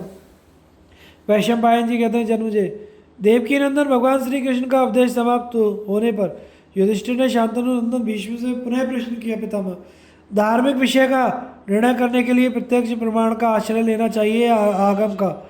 इन दोनों में किससे वास्तविक निर्णय हो सकता है? भीष्म जी ने कहा, बेटा तुमने ठीक प्रश्न किया है, इसका उत्तर देता हूँ, सुनो। धार्मिक विषय में संदेह होना सहज है किंतु उसका निर्णय करना बहुत ही कठिन है। प्रत्यक्ष और आगम दोनों में ही कोई अंतर नहीं है। प्रत्यक्ष और आगम दोनों का ही कोई अंत नहीं है, दोनों ही में ही संदेह खड़े होते हैं। अपने बुद्ध को बुद्धिमान समझने वाले हेतुवादी तार्किक प्रत्यक्ष कारण की ओर ही दृष्टि रखकर परोक्ष वस्तु का अभाव मानते हैं। सत्य होने पर भी उसके अस्तित्व में संदेह करते हैं, किंतु वे बालक हैं, अहंकारवश अपने को पंडित मानते हैं। अतः पूर्वोक्त निश्चय कदापि युक्ति संगत नहीं है। आकाश में नीलिमा प्रत्यक्ष दिखाई देने पर भी वह मिथ्या ही है। अतः केवल प्रत्यक्ष के बल से सत्य का निर्णय नहीं किया जा सकता। धर्म, ईश्वर और परलोक आदि विषयों में शास्त्र प्रमाण ही श्रेष्ठ हैं, क्योंकि अन्य प्रमाणों की वहाँ तक पहुँच नहीं हो सकती। यदि कहो कि एकमात्र ब्रह्म जगत का कारण कैसे हो सकता है, तो इसका उत्तर यह है कि तुम आलस से छोड़कर दीर्घकाल तक योग का अभ्यास करो और तत्व का साक्षात करने के लिए निरंतर प्रयत्नशील बने रहो, तभी इसका ज्ञान हो सकता है। इसके सिवा दूसरा कोई उपाय नहीं है। जब सारे तर्क समाप्त हो जाते हैं तभी उत्तम ज्ञान की प्राप्ति होती है। वह ज्ञान ही संपूर्ण जगत के लिए उत्तम ज्योति है। कोरे तर्क से जो ज्ञान होता है वह वास्तव में ज्ञान नहीं है, अतः उसे प्रमाणिक नहीं मानना चाहिए। जिसका वेद के द्वारा प्रतिपादन नहीं किया गया हो, उस ज्ञान का परित्याग कर देना ही उचित है। युधिष्ठिर ने पूछा, पितामह प्रत्यक्ष, अनुमान, आगम और भांति भांति के शिष्टाचार, ये बहुत से प्रमाण उपलब्ध होते हैं, इनमें कौन सा बल प्रबल है, यह बताने की कृपा करें। भीष्म जी ने कहा, बेटा जब बलवान पुरुष दुराचारी होकर धर्म को हानि पहुंचाने लगते हैं तो साधारण मनुष्यों के द्वारा उसकी रक्षा का यत्न होने पर भी समय अनुसार उसमें विकृति आ ही जाती है। फिर घास फूस से ढके हुए कुएं की तरह अधर्म ही धर्म का चोला पहनकर सामने आता है। इससे सदाचार का ह्रास होने लगता है और आचारहीन, धर्मद्रोही और वेद शास्त्रों का त्याग कर देने वाले मंदबुद्धि पुरुष धर्म की मर्यादा भंग करने लगते हैं। उस अवस्था में धर्म के स्वरूप के विषय में बड़ा संदेह होता है। ऐसी स्थिति में जो साधु संघ के लिए नित्य उत्कंठित रहते हो, जिनकी बुद्धि आगम प्रमाण को ही श्रेष्ठ मानती हो, जो सदा संतुष्ट रहते तथा लोभ मोह का अनुसरण करने वाले, अर्थ और काम की उपेक्षा करके धर्म को ही उत्तम समझते हो, ऐसे महात्मा पुरुषों के पास जाकर तुम्हें प्रश्न करना चाहिए। उन संतों के सदाचार, यज्ञ, स्वाध्याय आदि शुभ कर्मों के अनुष्ठान में कभी कोई अंतर नहीं आता। उनमें आचार, उसको बतलाने वाले वेद शास्त्र तथा धर्म, इन तीनों की एकता होती है। युधिष्ठिर ने पूछा, पितामह, मेरी बुद्धि पुनः संशय के कारण अपार समुद्र में डूब रही है। मैं इसके पार जाना चाहता हूँ, किंतु ढूंढने पर भी कोई कूल किनारा नहीं दिखाई देता। यदि प्रत्यक्ष, आगम और शिष्टाचार ये तीनों ही प्रमाण हैं तो इनकी तो पृथक पृथक उपलब्धि हो रही है और धर्म एक है। फिर ये तीनों कैसे धर्म हो सकते हैं? विष्णु जी ने कहा, राजन, यदि तुम प्रमाण भेद से धर्म को तीन प्रकार का मानते हो तो तुम्हारा विचार ठीक नहीं है। यह निश्चय समझो कि धर्म एक ही है। तीनों प्रमाणों के द्वारा एक ही धर्म का दर्शन होता है। मैं यह नहीं मानता कि ये तीनों प्रमाण भिन्न भिन्न धर्म का प्रतिपादन करते हैं। उक्त तीनों प्रमाणों के द्वारा जो धर्म में मार्ग बतलाया गया है उसी पर चलते रहो। तर्क का सहारा लेकर धर्म की जिज्ञासा करना कदापि उचित नहीं है। मेरी बातों पर तनिक भी संदेह ना करो। अंधों और गूंगों की तरह निश्चंक होकर मैं जैसा कहूँ उसके अनुसार आचरण करो। अजात शत्रु, अहिंसा, सत्य, क्रोध का अभाव और दान, ये चार सनातन धर्म है। इनका सदा ही सेवन करो।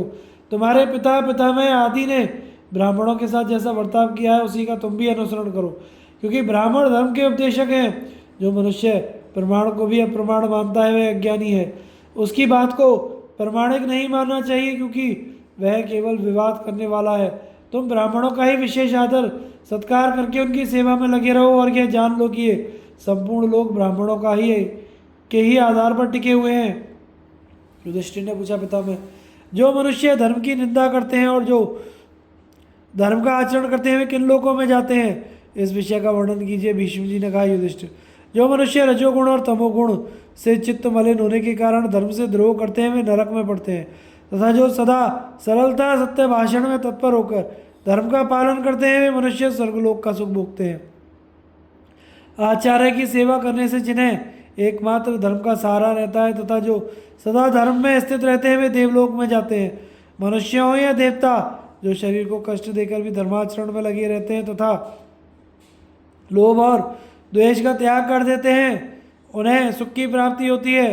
मनीषी पुरुष धर्म को ही ब्रह्मा जी का ज्येष्ठ पुत्र कहते हैं। जैसे खाने वालों का मन पके हुए फल को अधिक पसंद करता है, उसी प्रकार धर्मनिष्ठ पुरुष ही धर्म की ही उपासना करते हैं। युधिष्ठिर, पितामह, साधु पुरुष, युधिष्ठिर ने पूछा, पितामह, साधु पुरुष कौन से काम करते हैं तथा सज्जन और दुर्जन मनुष्य कैसे होते हैं? भीष्म जी ने कहा, युधिष्ठिर, दुर्जन पुरुष दुराचारी, दुर्धर्ष, उद्दंड और दुर्मुख कटुवचन बोलने वाले होते हैं तथा सज्जन मनुष्य सुशील हुआ करते हैं। अब शिष्टाचार की बातें सुनो। धर्मात्मा पुरुष सड़क पर, गांव के बीच में, अनाज की ढेरी पर मलमूत्र का त्याग नहीं करते। सत्पुरुष देवता, पितर, भूत, प्राणी, अतिथि और कुटुंबी इन पांचों को भोजन देकर शेष अन्न का स्वयं आहार करते हैं। भोजन करते समय बातचीत नहीं करते तथा भीगे हाथ लिए शयन भी नहीं करते। जो लोग अग्नि, वृषभ, देवता, गौशाला, ब्राह्मण, धार्मिक और वृद्ध पुरुषों की प्रदक्षिणा करते हैं, जो बड़े बूढ़ों, बोझ से कष्ट पाते हुए मनुष्यों और स्त्रियों को तथा अनेकों गांवों के अधिपति, ब्राह्मण, गौ और राजा को सामने से आते देखकर जाने के लिए मार्ग देते हैं, उन सबको साधु पुरुष समझना चाहिए। सत्पुरुष को चाहिए कि वह सब अतिथियों, सेवकों, स्वजनों तथा शरण चाहने वाले मनुष्यों की स्वागत पूर्वक रक्षा करे। देवताओं ने मनुष्यों के लिए सवेरे और सायंकाल दो ही समय भोजन करने का विधान किया है। बीच में भोजन करने की विधि नहीं देखी जाती। इस नियम का पालन करने से उपवास का ही फल होता है। जो पुरुष ऋतुकाल के अतिरिक्त समय में स्त्री के साथ समागम नहीं करता, उसके द्वारा ब्रह्मचर्य का ही पालन होता है। अमृत, ब्राह्मण और गौ, ये तीनों एक समान है।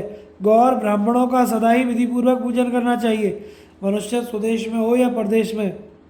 यदि उसके पास कोई अतिथि आ जाए तो उसे भूखा ना रहने दे। गुरु ने जिस काम के लिए आज्ञा दी हो उसे पूरा करके उन्हें सूचित कर देना चाहिए। गुरु के आने पर उन्हें प्रणाम करें, उनकी विधिवत पूजा करके बैठने के लिए आसन दे। गुरु की पूजा करने से आयु, यश और लक्ष्मी इन सब की वृद्धि होती है। वृद्ध पुरुषों का कभी अपमान ना करे, उन्हें कोई काम करने के लिए ना भेजे। यदि वृद्ध पुरुष खड़े हों तो स्वयं भी बैठा ना रहे, ऐसा करने से मनुष्य की आयु क्षीण नहीं होती। नंगी स्त्री और नंगे पुरुषों के ऊपर दृष्टि न डाले। मैथुन और भोजन, ये दोनों कार्य सदा एकांत स्थान में ही करे। तीर्थों में गुरु ही सबसे श्रेष्ठ तीर्थ है। पवित्र वस्तुओं में हृदय ही अधिक पवित्र है। ज्ञानों में परमात्मा का ज्ञान सबसे श्रेष्ठ है और संतोष सबसे उत्तम सुख है। सायंकाल और प्रातःकाल में वृद्ध पुरुषों की बात सुननी चाहिए। जो सदा बड़े बूढ़ों की सेवा में लगा रहता है उसे शास्त्रीय ज्ञान प्राप्त होता है। स्वाध्याय और भोजन के समय दाहिना हाथ उठाना चाहिए तथा मन, वाणी और इंद्रियों को सदा अपने अधीन रखना चाहिए। अच्छे ढंग से बनाए हुए खीर, हलवा, खिचड़ी और हविष्य आदि के द्वारा देवताओं तथा पितरों का अष्ट का श्राद्ध करना चाहिए। नवग्रहों की पूजा करनी चाहिए। मूछ और दाढ़ी बनवाते समय मंगल सूचक शब्द का उच्चारण करना, छींकने वाले को शतम जीव आदि कहकर आशीर्वाद देना तथा रोगग्रस्त पुरुषों का उनके दीर्घायु होने की शुभ कामना करते हुए अभिनंदन करना चाहिए। युधिष्ठिर, तो बड़े से बड़े संकट में पड़ने पर भी किसी श्रेष्ठ पुरुष के प्रति तुम का प्रयोग ना करना। विद्वानों के लिए तुम कहकर पुकारना अथवा उनका वध करना एक सही माना गया है। जो अपने बराबर के हों, उन्हें अपने से छोटे हों अथवा शिष्य हो, उनको तुम कहने में कोई हर्ज नहीं है। पाप करने वाले पुरुष का हृदय ही उसके पाप को प्रकट कर देता है। दुराचारी मनुष्य जानबूझकर किए हुए पाप को भी दूसरों से छिपाने का प्रयत्न करता है, किंतु महापुरुषों के सामने अपने किए हुए पाप को गुप्त रखने से वह नष्ट हो जाते हैं। पापी मनुष्य यह सोचकर अपने पाप पर पर्दा डालना चाहते हैं कि मुझे पाप करते समय ना मनुष्य देख पाते हैं ना देवता, तो यह उनकी भूल है, क्योंकि पाप के द्वारा छिपाया हुआ पाप नए नए पाप की वृद्धि करता है। जैसे नमक की डली में जल डालने से गल जाती है, वह इसी प्रकार प्रायश्चित करने से तत्काल पाप का नाश हो जाता है। इसलिए पाप को छिपाना नहीं चाहिए, क्योंकि छिपाने से वह बढ़ता है। यदि कभी पाप बन जाए तो उसे साधु पुरुषों पर प्रकट कर देना चाहिए, वे उस पाप को शांत कर देते हैं। विद्वान पुरुषों का कहना है कि धर्म संपूर्ण प्राणियों का हृदय है, इसलिए सबको धर्म में ही लगना चाहिए। मनुष्य को उचित है कि वह अकेला ही धर्म का आचरण करे, किंतु धर्म ध्वजी ना बने। जो धर्म को भोग का साधन बनाते हैं, उसके नाम पर जीविका चलाते हैं, वे धर्म के व्यवसायी हैं। दंभ का परित्याग करके देवताओं की पूजा करें, छल कपट छोड़कर गुरुजनों की सेवा करें और दान करके परलोक की यात्रा के लिए धर्म रूपी धन का खजाना संग्रह करें। भीष्म का शुभाशुभ कर्मों को सुख दुख की प्राप्ति का कारण बतलाते हुए धर्म के अनुष्ठान पर जोर देना। युधिष्ठिर ने कहा, पितामह, भाग्यहीन मनुष्य बलवान हो तो भी उसे धन नहीं मिलता, और जो भाग्यवान है वह बालक एवं दुर्बल होने पर भी बहुत सा धन प्राप्त कर लेता है। जब तक धन की प्राप्ति का समय नहीं आता तब तक विशेष यत्न करने पर भी कुछ हाथ नहीं लगता, किंतु लाभ का समय आने पर बिना यत्न किए ही बहुत बड़ी संपत्ति मिल जाती है। यदि प्रयत्न करने पर सफलता मिलनी अनिवार्य होती तो मनुष्य सब कुछ पा लेता, किंतु जो वस्तु प्रारब्धवश मनुष्य के लिए अलभ्य है वह उद्योग करने पर भी नहीं मिल सकती। बहुत से मनुष्य यत्न करके भी विफल होते देखे जाते हैं। कितने ही लोग धन के लिए अनेकों बार कुकर्म करके भी धनहीन रह जाते हैं। कितने ही अपने धर्मानुकूल कर्तव्य का पालन करके धनी हो जाते हैं और कहीं निर्धन ही दिखाई देते हैं। कोई मनुष्य नीति शास्त्र का अध्ययन करके भी नीतिज्ञ नहीं देखा जाता। कोई नीति से अनभिज्ञ होने पर भी मंत्री के पद पर पहुंच जाते हैं। इसका क्या कारण है? कभी कभी विद्वान और मूर्ख दोनों की एक सी स्थिति होती है। खोटी बुद्धि वाले मनुष्य धनवान हो जाते हैं और अच्छी बुद्धि रखने वाले विद्वान को फूटी कौड़ी भी नसीब नहीं होती। यदि विद्या पढ़कर मनुष्य अवश्य ही सुख पा लेता तो विद्वान को जीविका के लिए किसी मूर्ख धनी का आश्रय नहीं लेना पड़ता। जिस तरह पानी पीने से मनुष्य की प्यास अवश्य बुझ जाती है, उसी प्रकार विद्या से अभीष्ट वस्तु की सिद्धि अनिवार्य होती है। कोई भी मनुष्य विद्या की उपेक्षा नहीं कर सकता। जिसकी मृत्यु का समय नहीं आया वह सैकड़ों बाणों से बिंध जाने पर भी नहीं मरता, किंतु जिसके जीवन की अवधि पूरी हो चुकी है वह एक तिनके से छू जाने पर भी प्राण त्याग देता है। भीष्म जी ने कहा, बेटा, यदि नाना प्रकार की चेष्टा और अनेकों उद्योग करने पर भी मनुष्य को धन ना मिल सके तो उसे उग्र तपस्या करनी चाहिए, क्योंकि बीज बोए बिना अंकुर पैदा नहीं होता। मनीषी पुरुषों का कहना है कि मनुष्य दान देने से उपभोग की सामग्री पाता है, बड़े बूढ़ों की सेवा करने से उसको उत्तम बुद्धि प्राप्त होती है, हिंसा धर्म का पालन करने से वह दीर्घजीवी होता है। इसलिए स्वयं दान दे, दूसरों से याचना ना करे, धर्मनिष्ठ पुरुषों की पूजा करें, मीठे वचन बोले, सबका भला करे, शांत भाव से रहे, किसी भी प्राणी की हिंसा ना करे। युधिष्ठिर, डांस, कीड़े और चींटी आदि जीवों को उन योनियों में उत्पन्न करके सुख दुख की प्राप्ति कराने में उनका अपना किया हो कर्म ही कारण है। यह सोचकर अपनी बुद्धि को स्थिर करो और सत्कर्म में लग जाओ। मनुष्य जो शुभ अशुभ कर्म करता है और दूसरों से कराता है, उन दोनों प्रकार के कर्मों से शुभ कर्म का अनुष्ठान करके दो से प्रसन्न होना चाहिए और अशुभ कर्म हो जाने पर उससे किसी अच्छे फल की आशा नहीं रखनी चाहिए। जब धर्म का फल देखकर मनुष्य की बुद्धि में धर्म की श्रेष्ठता का निश्चय हो जाता है, तभी उसका धर्म के प्रति विश्वास बढ़ता है, तभी उसका मन धर्म में लगता है। जब तक धर्म में बुद्धि दृढ़ नहीं होती तब तक उसके फल पर विश्वास नहीं करता। प्राणियों की बुद्धिमत्ता की यही पहचान है कि वे धर्म के फल में विश्वास करके उसके आचरण में लग जाए। जिसे कर्तव्य अकर्तव्य दोनों का ज्ञान है, उस पुरुष को एकाग्रचित होकर धर्म का आचरण करना चाहिए। जो अतुल्य ऐश्वर्य के स्वामी हैं, वे यह सोचकर कि रजोगुणी होकर हम पुनः जन्म मृत्यु के चक्कर में ना पड़ जाएं, धर्म का अनुष्ठान करते हैं। इस प्रकार अपने ही प्रयत्न से आत्मा को महत पद की प्राप्ति कराते हैं। काल किसी तरह धर्म को अधर्म नहीं बना सकता, अर्थात धर्म करने वाले को दुख नहीं देता। इसलिए धर्मात्मक पुरुष को विशुद्ध आत्मा ही समझना चाहिए। धर्म का स्वरूप प्रज्वलित अग्नि के समान तेजस्वी है।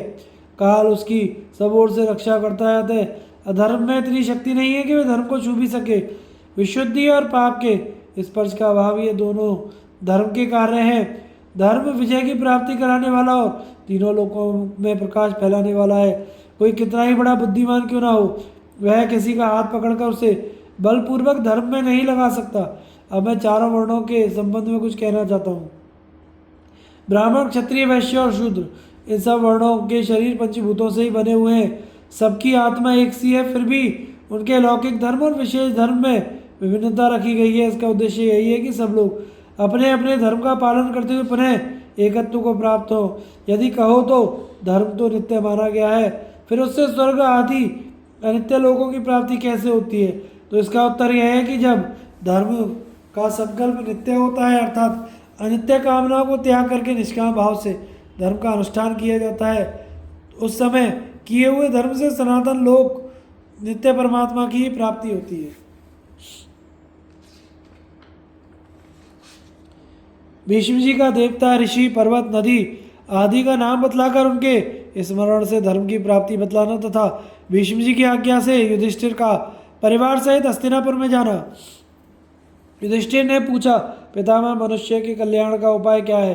क्या करने से वह सुखी होता है? किस कर्म के अनुष्ठान से उसका पाप दूर होता है और कौन सा कर्म नष्ट करने वाला है? भीष्म जी ने कहा, बेटा, यदि तीनों संध्याओं के समय देववंश, ऋषिवंश का पाठ किया जाए तो मनुष्य दिन रात सवेरे शाम अपनी इंद्रियों के द्वारा जानकर या अनजाने में जो पाप करता है उन सबसे छुटकारा पा जाता है, वह सदा पवित्र रहता है। देवर्षि वंश का कीर्तन करने वाला पुरुष कभी अंधा बहरा ना होकर सदा कल्याण का भागी होता है। वह तिर्यक योनि और नरक में नहीं पड़ता, संकर योनियों में जन्म नहीं लेता, कभी दुख से भयभीत नहीं होता और मृत्यु के समय व्याकुल नहीं होता। देवता और ऋषि आदि वंश की नामावली इस प्रकार है। सर्वभूत नमस्कृत देवासुर गुरु स्वयंभू भगवान ब्रह्मा जी, उनकी पत्नी सती सावित्री, वेदों की उत्पत्ति स्थान जगतकर्ता भगवान नारायण, तीनों नेत्रों वाले उमापति महादेव, देव सेनापति स्कंद, विशाख अग्नि, वायु, चंद्रमा, सूर्य, शचीपति इंद्र, यमराज, उनकी पत्नी धुमोणा, अपनी पत्नी गौरी के साथ वरुण, रिद्धि सहित कुबेर, सौम्य स्वभाव वाली सुरभि, गौ, महर्षि विश्रवा, संकल्प सागर, गंगा आदि नदियां, मरुदगण, तपय सिद्ध, बालखिल्य ऋषि, श्री कृष्ण, द्वैपायन, व्यास, नारद मुनि, पर्वत, विश्वावसु, हाहा, हु, तुम्बरु, चित्रसेन, देवदूत, सौभाग्यशालिनी, देवकन्या, उर्वशी, मेनका, रंभा, मिश्रकेशी, अलम्बुषा, विश्ववाची, घृताची, पंचचूड़ा, तिलोत्तमा आदि दिव्य अप्सराएं, 12 आदित्य, 8 वसु, 11 रुद्र, अश्विनी कुमार, पिता, धर्म, शास्त्र ज्ञान, तपस्या, दीक्षा, व्यवसाय, पितामह, राहदेन, मरीचि, नंदन, कश्यप, शुक्र, बृहस्पति, मंगल, बुध, राहु, शनैश्चर, नक्षत्र, ऋतु, मास, पक्ष, संवत्सर, विद्या के पुत्र, गरुड़, समुद्र, कद्रु के पुत्र, सर्पगण, शतद्रु, विपाशा, चंद्रभागा, सरस्वती, सिंधु, देविका, प्रभास, पुष्कर, गंगा, महानदी, वेणा, कावेरी, नर्मदा, कुलमपुना, विशल्या, करतोया, अम्बुवाहिनी, सरयू, गंडकी, महानद, शोणभद्र, ताम्रा, अरुणा, वेत्रवती, पर्णाशा, गौतमी, गोदावरी, वेण्या, कृष्णवेणा, अद्रिजा, दृष्टद्युति, चक्षु, मंदाकिनी, प्रयाग, नैमिषारण्य, विश्वेश्वर का स्थान, काशी, विमल सरोवर, स्वच्छ सलिल से युक्त पुण्य तीर्थ, कुरुक्षेत्र, उत्तम समुद्र, तपस्या, दान, जम्बू मार्ग, हिरण्यवती, वितस्तता, लक्ष्यवती, वेद स्मृति, वेदवती, मालवा, अश्ववती, पवित्र भूभाग, गंगाद्वार, हरिद्वार, ऋषिकुल्या, समुद्रगामिनी, पवित्र नदियाँ, चर्मणवती, कौशिकी, यमुना, भागीरथी, भीमरथी, बहुधा, महेंद्रवाणी, त्रिदिवा, नीलिका, नंदा, अपरनंदा, तीर्थभूत, महान, हृद, गया, फाल्गु तीर्थ, देवताओं से युक्त, धर्मारण्य, पवित्र देव नदी, तीनों लोकों में विख्यात, पवित्र एवं पापनाशक, ब्रह्म निर्मित सरोवर, पुष्कर तीर्थ, दिव्य औषधियों से युक्त हिमवान पर्वत, नाना प्रकार के धातुओं, तीर्थों और औषधों से सुशोभित विंध्यगिरी, मेरु, महेंद्र, मलय, चांदी की खानों से युक्त श्वेतगिरी, श्रृंगवान, मंदर, नील, निषद, दरदुर, चित्रकूट, अजनाब, गंधमादन, सोमगिरी तथा अन्य पर्वत, दिशा विदिशा, भूमि, वृक्ष, विश्वदेव, आकाश, नक्षत्र और ग्रहण, ये सदा हमारी रक्षा करें तथा जिनके नाम लिए गए हैं और जिनके नहीं लिए गए हैं वे संपूर्ण देवता हम लोगों की रक्षा करते हैं। जो मनुष्य उपयुक्त देवता आदि का कीर्तन, स्तमन और अभिनंदन करता है वह सब प्रकार के भय से मुक्त हो जाता है। देवताओं की स्तुति और अभिनंदन करने वाला पुरुष सब प्रकार से संकीर्ण पापों से छूट जाता है। देवताओं के अनंतर समस्त पापों से मुक्त करने वाले तप सिद्ध ब्रह्मर्षियों के नाम बतलाता हूँ। यपक्रीत, रैव्य, कक्षीवान, औशिज, भृगु, अंगिरा, कण्व, मेधातिथि और सर्वगुण संपन्न भरी ये पूर्व दिशा में रहते हैं। ओलमुच्चु, प्रमुच, प्रमुचु, मुमुचु, स्वस्त्यात्रे, मित्रा, वरुण के पुत्र, महाप्रतापी अगस्त्य और परम प्रसिद्ध ऋषिशेष, दृढ़ायु और ऊर्ध्वबाहु ये दक्षिण दिशा में निवास करते हैं। पश्चिम दिशा में रहने वाले ऋषियों के नाम सुनो। अपने सहोदर भाइयों सहित उशुंगु, शक्तिशाली, परिव्याध, दीर्घतमा, गौतम, काश्यप, एकत, द्वित, त्रित, महर्षि, दुर्वासा और सारस्वत, इस प्रकार अत्रि, वशिष्ठ, शक्ति, पाराशर, नंदन, व्यास, विश्वामित्र, भारद्वाज, जमदग्नि, परशुराम, उद्दालक पुत्र, श्वेत केतु, कोहल, विपुल, देवल, देवशर्मा, धौम्य, हस्ती, काश्यप, लोमश, नाचिकेत, लोमहर्षण, उग्रशर्मा और भृगुनंदन, च्यवण ये उत्तर दिशा में निवास करते हैं। यह देवता और ऋषियों का मुख्य समुदाय अपने नाम का कीर्तन करने पर मनुष्यों को सब पापों से मुक्त कर देता है। अब राजर्षियों के नाम सुनो। राजा नरक, ययाति, नहुष, यदु, शक्तिशाली पुरु, धुंधुमार, दिलीप, प्रतापी, सगर, कृशाश्व, यौवनाश्व, चित्राश्व, सत्यवान, दुष्यंत, महायशस्वी, चक्रवर्ती राजा भरत, पवन, जनक, दशरथ, नरश्रेष्ठ, रघु, दशरथ, राक्षस, अंता, वीरवर, राम, शशबिंदु, भगीरथ, हरिश्चंद्र, मरुत, दृढ़रथ, महोदर्य, अलर्क, पुरूर्वा, करंदम, कदमोर, दक्ष, अम्बरीश, कुकुर, महायशस्वी, रैवत, कुरु, संवरण, सत्य पराक्रमी, मानधाता, राजर्षि, मुचुकंद, गंगा जी से सेवित राजा जनहू आदि राजा, वेद नंदन, प्रथु, सबका प्रिय करने वाले मित्र, भानु, त्रसदस्यु, राजर्षि श्रेष्ठ, श्वेत, प्रसिद्ध राजा, महाभिष, निमि, अष्टक, आयु, राजर्षि शुभ, राजा कक्षेयु, पितरदन, दिवोदास, कौशल, नरेश, सुदास, राजर्षि नल, प्रजापति, मनु, अविग्र, प्रशद्र, प्रतीप, शांतनु, अज, प्राचीन, वरी, महायशस्वी इच्छाकू, राजा अनरण्य, जानुजंग, राजर्षि कक्षसेन, इनके अतिरिक्त पुराणों में जिनका अनेकों बार वर्णन हुआ है, वे सब पुण्यात्मा राजा स्मरण करने योग्य हैं। जो मनुष्य प्रतिदिन सवेरे उठकर स्नान आदि से शुद्ध हो, प्रातःकाल और सायकाल में इन नामों का पाठ करता है, वह धर्म के फल का भागी होता है। जन्मेजय ने पूछा, मुनिवर, मेरे पूर्व पितामह राजा युधिष्ठिर ने बाण शैया पर पड़े हुए कौरव धुरंधर भीष्म जी के मुँह से जब धर्म संबंधी शास्त्रीय बातें और दान की विधि सुन ली, सब शंकाओं का समाधान प्राप्त कर लिया और धर्म तथा अर्थ के विषय में उठने वाले संपूर्ण संशयों को मिटा डाला, उस समय फिर कौन सा कार्य किया, यह बताने की कृपा करें। वैशंपायन जी कहते हैं, राजन, धर्मराज युधिष्ठिर को इस प्रकार उपदेश देकर जब पितामह भीष्म चुप हो गए, उस समय सारा राजा मंडल कुछ देर तक स्तब्ध होकर चित्र लिखित सा हो गया। तदनंतर सत्यवती नंदन महर्षि व्यास जी ने थोड़ी देर ध्यान देकर गंगानंदन भीष्म जी से कहा, नरश्रेष्ठ, अब राजा युधिष्ठिर शांत हो चुके हैं, इनके शोक और संदेह निवृत्त हो गए हैं और ये अपने भाइयों, अनुगामी राजाओं तथा भगवान श्री कृष्ण के साथ आपके समीप बैठे हुए हैं। अब आप इन्हें हस्तिनापुर जाने की आज्ञा दीजिए। भगवान व्यास के इस प्रकार कहने पर शांतनु नंदन भीष्म मंत्रियों सहित राजा युधिष्ठिर को जाने की आज्ञा देते हुए मधुर वाणी में बोले, राजन, अब तुम हस्तिनापुर जाओ और अपने मन की चिंता दूर कर दो। राजा ययाति की भांति श्रद्धा और दम गुण से संपन्न होकर क्षत्रिय धर्म का पालन करते हुए देवताओं का पूजन और पितरों का तर्पण करो। बहुत सा अन्न खर्च करके पर्याप्त दक्षिणा देकर नाना प्रकार के यज्ञों का अनुष्ठान करते रहो। ऐसा करने से तुम्हारा कल्याण होगा। अब तुम्हें अपनी मानसिक चिंता त्याग देनी चाहिए। तात प्रजा को प्रसन्न रखना, मंत्री, सेनापति आदि प्रकृतियों को सांत्वना देते रहना, सुहृदों को यथोचित सम्मान करना, जैसे मंदिर के आसपास फले हुए वृक्ष पर बहुत से पक्षी आकर बसेरा कर लेते हैं, उसी प्रकार तुम्हारे मित्र और हितैषी तुम्हारे आश्रय में रहकर जीवन निर्वाह करें। बेटा, जब सूर्य नारायण दक्षिणायन से निवृत्त होकर उत्तरायण आ जाएं, उस समय फिर हमारे पास आना। यह सुनकर कुंती नंदन युधिष्ठिर ने बहुत अच्छा कहकर पितामह की आज्ञा स्वीकार कर ली और उन्हें प्रणाम करके परिवार सहित हस्तिनापुर की ओर चले गए।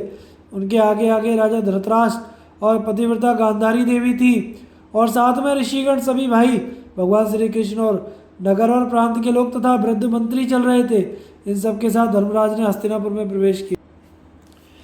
भीष्म के अंत्येष्टि संस्कार की सामग्री लेकर युधिष्ठिर आदि का उनके पास आना और भीष्म का श्री कृष्ण आदि से देह त्याग की अनुमति लेना।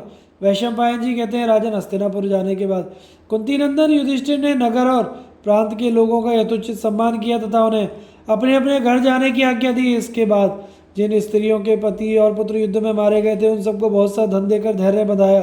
तदनंतर युधिष्ठिर का राजा सिंहासन के ऊपर अभिषेक किया गया।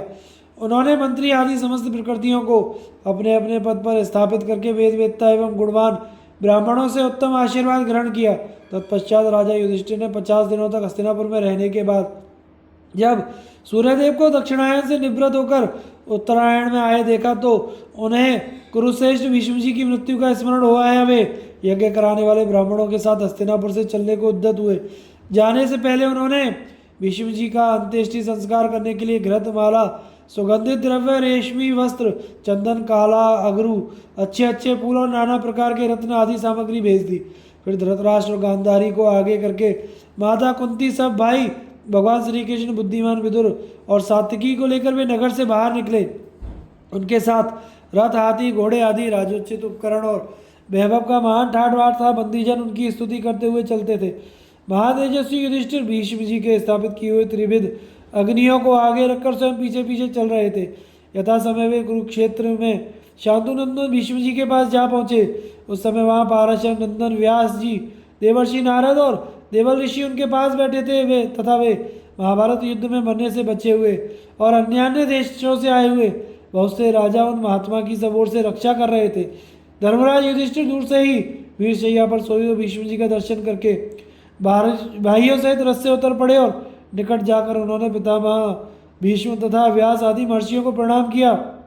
इसके बाद उन महर्षियों को ने भी उनका अभिनंदन किया। फिर वे ऋषियों से घिरे हुए पितामह के पास जाकर बोले, दादाजी, मैं युधिष्ठिर आपकी सेवा में उपस्थित हूँ और आपके चरणों में प्रणाम करता हूँ। यदि आपको मेरी बात सुनाई देती हो तो आज्ञा दीजिए, मैं आपकी क्या सेवा करूं।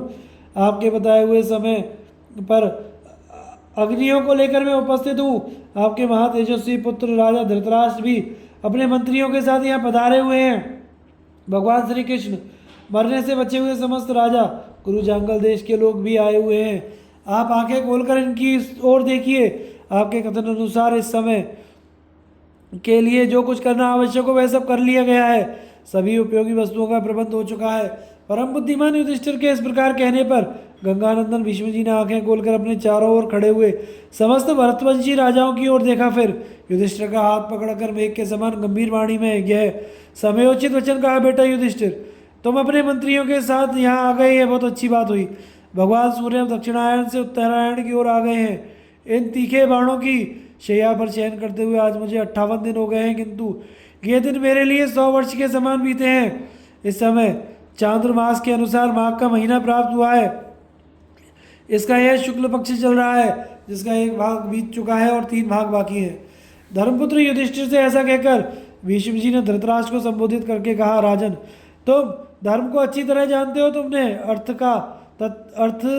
तत्व का भी भलीभांति निर्णय कर लिया है। तुम्हारे मन में किसी प्रकार का संदेह नहीं है, क्योंकि तुमने अनेकों शास्त्रों का ज्ञान रखने वाले बहुत से विद्वान ब्राह्मणों की सेवा की है। संपूर्ण वेदों, शास्त्रों और धर्मों का तुम्हें पूरा पूरा ज्ञान है। अतः तुमको शोक नहीं करना चाहिए। जो कुछ हुआ है वैसी ही होनार थी। तुमने कृष्णद्वैपायन व्यास जी से देवताओं का रहस्य भी सुन लिया। उसी के अनुसार महाभारत युद्ध की सारी घटनाएं हुई हैं। ये पांडव जैसे राजा पांडु के पुत्र हैं, वैसे ही धर्म की दृष्टि से तुम्हारे भी हैं। ये सदा गुरुजनों की सेवा में लगे रहते हैं। तुम धर्म में स्थित रहकर अपने पुत्रों के समान ही इनकी रक्षा करना। धर्मराज युधिष्ठिर का हृदय बहुत ही शुद्ध है। ये सदा तुम्हारी आज्ञा के अधीन रहेंगे। मैं जानता हूँ इनका स्वभाव बहुत ही कोमल है और ये गुरुजनों के प्रति बड़ी भक्ति रखते हैं। तुम्हारे पुत्र बड़े दुरात्मा, क्रोधी, लोभी और ईर्ष्या रखने वाले दुराचारी थे। उनके लिए कभी शोक न करना। धृतराष्ट्र से ऐसा कहकर भीष्म जी भगवान श्री कृष्ण से बोले, भगवान, आप देवताओं के भी देवता हैं। देवता और असुर सभी आपके चरणों में शीश झुकाते हैं। अपने 3 पगों से त्रिलोकी को नापने वाले भगवान बावन, आपको प्रणाम है। आप शंख, चक्र और गदा धारण करने वाले हैं। वासुदेव, हिरण्य आत्मा, पुरुष, सविता, विराट, अनुरूप, जीव, सनातन परमात्मा भी आप ही हैं। कमल के नयन समान नेत्रों वाले पुरुषोत्तम, आप मेरा उद्धार करें। श्री कृष्ण, अब आप मुझे जाने की आज्ञा दीजिए और सदा आपकी शरण में रहने वाले इन पांडु पुत्रों की रक्षा करते रहिए। मैंने दुर्बुद्धि दुर्योधन को यह कहकर समझाया था कि जहाँ श्री कृष्ण है वहाँ धर्म है, जहाँ धर्म है वहाँ उसी पक्ष की जीत होनी निश्चित है। इसलिए बेटा दुर्योधन, भगवान श्री कृष्ण की सहायता से तुम पांडवों के साथ संधि कर लो। यह संधि के लिए बड़ा अच्छा अवसर हाथ आया है। इस प्रकार बार बार कहने पर भी उस मूर्ख ने मेरी बात नहीं मानी और सारी पृथ्वी के वीरों का नाश कराकर अंत में स्वयं भी काल के गाल में चला गया। भगवान, मैं आपको जानता हूँ। आप ही वे पुरातन ऋषि नारायण हैं जो नर के साथ चिरकाल तक बद्रिका आश्रम में निवास करते रहे हैं। देवर्षि नारद और महान तपस्वी व्यास ने भी मुझसे कहा था कि ये श्री कृष्ण और अर्जुन साक्षात भगवान नारायण और नर हैं जो मानव शरीर में अवतीर्ण हुए हैं। श्री कृष्ण, अब आप आज्ञा दीजिए, मैं शरीर का परित्याग करूंगा। आपकी आज्ञा मिलने पर मुझे परम गति प्राप्त होगी। भीष्म जी, श्री कृष्ण ने कहा, भीष्म जी, मैं आपको सहर्ष आज्ञा देता हूँ, आप वसुलोक को जाइए। इस लोक में आपके द्वारा अणुमात्र भी पाप नहीं हुआ है। राजर्षि, आप दूसरे मार्कंडे के समान पितृभक्त हैं, इसलिए मृत्यु विनीत दासी की भांति आपके वश में है। भगवान के ऐसा कहने पर गंगानंदन भीष्म ने पांडवों तथा धृतराष्ट्र आदि सभी सुहृदों से कहा, अब मैं प्राणों का त्याग करना चाहता हूँ। तुम सब लोग मुझे इसके लिए आज्ञा दो। तुम्हें सदा सत्य धर्म का पालन करने का प्रयत्न करते रहना चाहिए, क्योंकि सत्य ही सबसे बड़ा बल है। तुम लोगों को सबके साथ कोमलता का बर्ताव करना और सदा अपनी इंद्रियों को वश में रखना, ब्राह्मणों के प्रति भक्ति करना है तथा धर्मनिष्ठ एवं तपस्वी होना चाहिए।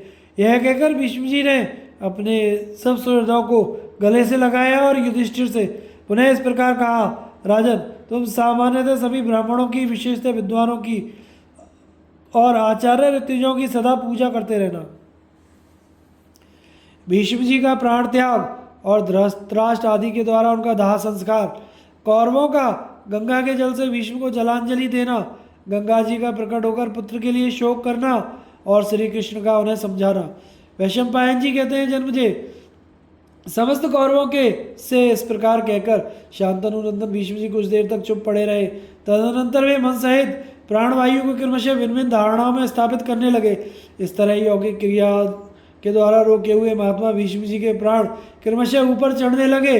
उस समय वहां एकत्रित हुए सभी संत महात्माओं के बीच एक बड़े आश्चर्य की घटना घटी।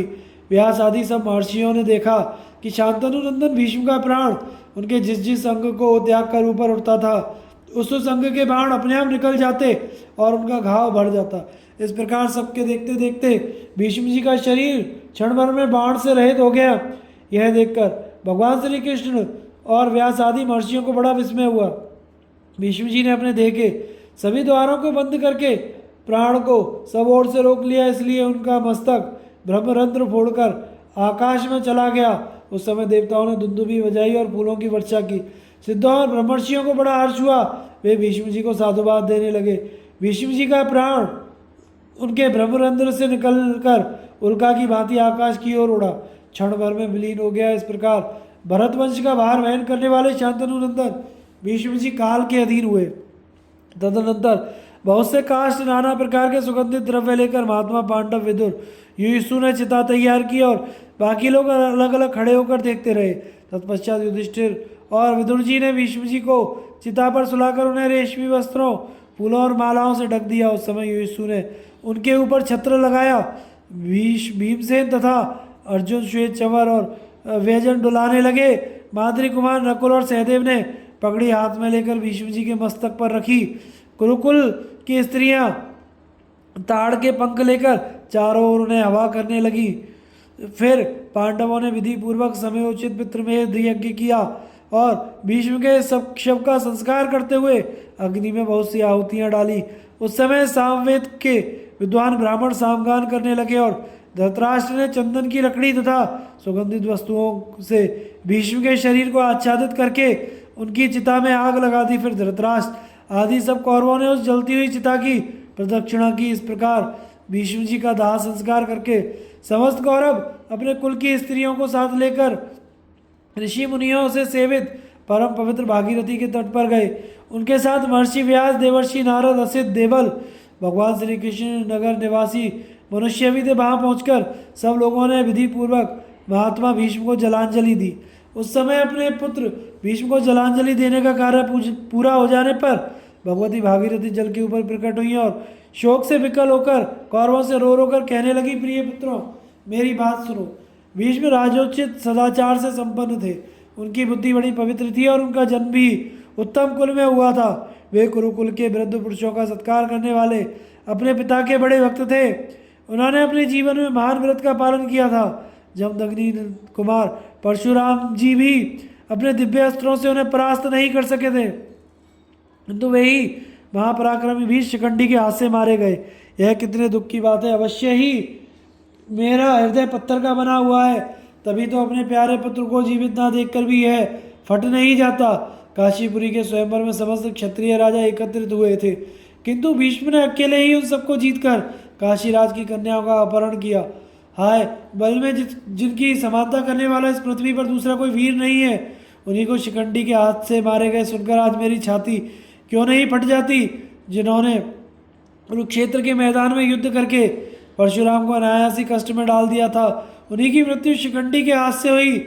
ऐसी बातें कहकर जब गंगा जी बहुत विलाप करने लगी तो भगवान श्री कृष्ण ने उन्हें समझाते हुए कहा, कल्याणी, धैर्य धारण करो, शोक का त्याग कर दो। तुम्हारे पुत्र भीष्म जी अत्यंत उत्तम लोकों में गए हैं, इसमें तनिक भी संदेह ना करो। वे महातेजस्वी वसु थे। वशिष्ठ मुनि के शाप से उन्हें मनुष्य योनि में जन्म लेना पड़ा था। उनके लिए तुम्हें शोक नहीं करना चाहिए। उन्होंने सम्रांगण क्षत्रिय धर्म के अनुसार युद्ध किया था। वे अर्जुन के द्वारा मारे गए हैं। शिखंडी के हाथ से उनकी मृत्यु नहीं हुई है। देवी, तुम्हारे पुत्र कुरुश्रेष्ठ भीष्म जब हाथ में धनुष बाण लिए रहते उस समय साक्षात इंद्र भी उन्हें मारने में समर्थ नहीं हो सकते थे। वे तो अपनी इच्छा से ही शरीर त्याग कर दिव्य लोकों में गए हैं। संपूर्ण देवता मिलकर भी उन्हें युद्ध में मारने की शक्ति नहीं रखते थे। इसलिए कुरुनंदन भीष्म जी के लिए शोक ना करो। वे वसुओं के स्वरूप को प्राप्त हुए हैं, उनकी चिंता छोड़ दो। वैशंपायन जी कहते हैं, जन्मजय, भगवान श्री कृष्ण और व्यास जी ने जब इस प्रकार समझाया तो नदियों में शेष गंगा जी शोक छोड़कर पानी में उतर गई और श्री कृष्ण आदि सब लोग गंगा जी का सत्कार करके उनकी आज्ञा लेकर वहां से लौट आए। अनुशासन पर्व समाप्त। आगे की कथा का प्रसारण हम अगले भाग में करेंगे। चैनल को लाइक शेयर सब्सक्राइब करें। धन्यवाद।